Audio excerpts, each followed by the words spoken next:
होय मित्रांनो, अपडेट आलेला आहे आणि अधिकृत माहिती आहे. फायनल डेट आलेली आहे आर टीची, विद्यार्थी नोंदणीची. आणि ही मी जसं तुम्ही पाहू शकता कॅप्शनमध्येच लिहिलेलं आहे किंवा आपल्या हेडलाईनमध्येच लिहिलेलं आहे की 13 जानेवारीपासून विद्यार्थ्यांची नोंदणी चालू होणार आहे. तर ही माहिती अगदी बरोबर आहे, पण डिटेलमध्ये जाणून घेऊयात काय आहे ही माहिती. पण त्यापूर्वी पुन्हा एकदा मी सांगेल की चॅनलला सबस्क्राईब केलं नसेल तर नक्की सबस्क्राईब करा, कारण आपण या आठवड्यात एक महत्त्वाचा व्हिडिओ घेऊन येणार आहोत, ज्याच्यामध्ये आपण शाळा कशा निवडायच्या जेणेकरून तुमच्या परिसरातली तुमची आवडती शाळा तुम्हाला भेटेल. तर चॅनलला नक्की सबस्क्राईब करा आणि वळूयात आजच्या बातमीकडे. नमस्कार मित्रांनो आणि स्वागत आहे तुमचं माझ्या चॅनलमध्ये, ज्याचं नाव आहे नॉलेज हब. आणि एक खुशखबर, आज कन्फर्म डेट आलेली आहे आर टीची. आता विद्यार्थी नोंदणी ही 13 जानेवारीपासून चालू होणार आहे. 9,500 शाळांची नोंदणी ही पूर्ण झालेली आहे. शाळे नोंदणीचं काम हे ऑलरेडी पूर्ण झालेलं आहे, पण काही टेक्निकल किंवा सर्व्हरच्या टेक्निकल प्रॉब्लेममुळे ही जी डेट आहे विद्यार्थी नोंदणीची ही 13 जानेवारी ही ठेवण्यात आली आहे. तर आपण पूर्ण ही सविस्तर बातमी वाचूयात जी पुढारी न्यूजमध्ये आलेली आहे. पुणे 1ली ते 8वी इंग्रजी शाळांमध्ये मोफत शिक्षणाची कवाडे उघडण्यासाठी आर टी प्रवेश प्रक्रियेसाठी शाळा नोंदणीची प्रक्रिया पूर्ण झाली असून येत्या 13 जानेवारीपासून विद्यार्थ्यांना नोंदणीची संधी दिली जाणार आहे.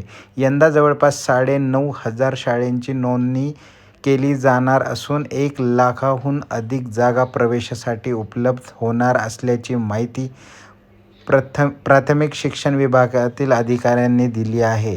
आर्थिक दुर्बल आणि वंचित घटकातील विद्यार्थ्यांसाठी शिक्षण हक्क कायद्यानुसार 1ली ते 8वी इंग्रजी शाळेमध्ये मोफत शिक्षणाची विद्यार्थ्यांना सुविधा उपलब्ध केली जाते. संबंधित विद्यार्थ्यांचे शुल्क सरकारमार्फत संबंधित शाळांना शुल्क प्रतिपूर्तीद्वारे देण्यात येते. यंदा प्रवेश प्रक्रियेसाठी 18 डिसेंबरला शाळा नोंदणी प्रक्रिया सुरू झाली. नोंदणीसाठी 31 डिसेंबरची मुदत देण्यात आली, परंतु अपेक्षित नोंदणी न झाल्यामुळे प्राथमिक शिक्षण संचालकाच्या वतीने 4 जानेवारीपर्यंत शाळा नोंदणीला मुदतवाढ देण्यात आली.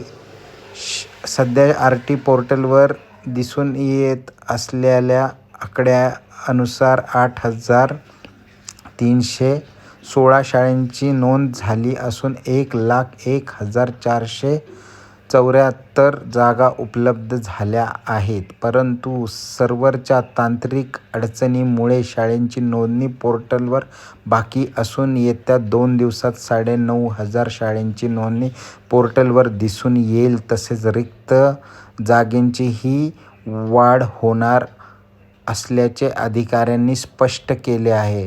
पुण्यात 14,000वर जागा उपलब्ध.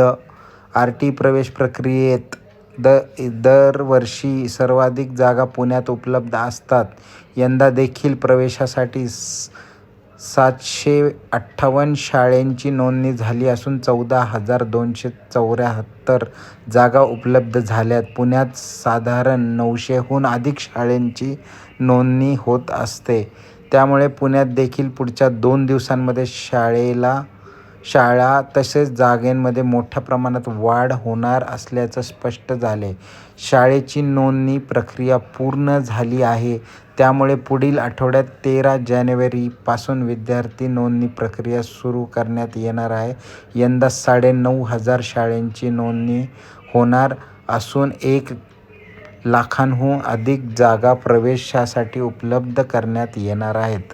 हे शरद गोसावी, संचालक, प्राथमिक शिक्षण संचालनालय यांनी माहिती दिलेली आहे. तर अधिकृत माहिती आहे ही, आणि ही आपल्याला पुढारी वृत्तपत्र आहे त्याच्या माध्यमातून आपल्याला समोर येत आहे. तर 13 जानेवारी ही तारीख लक्षात ठेवायची आहे.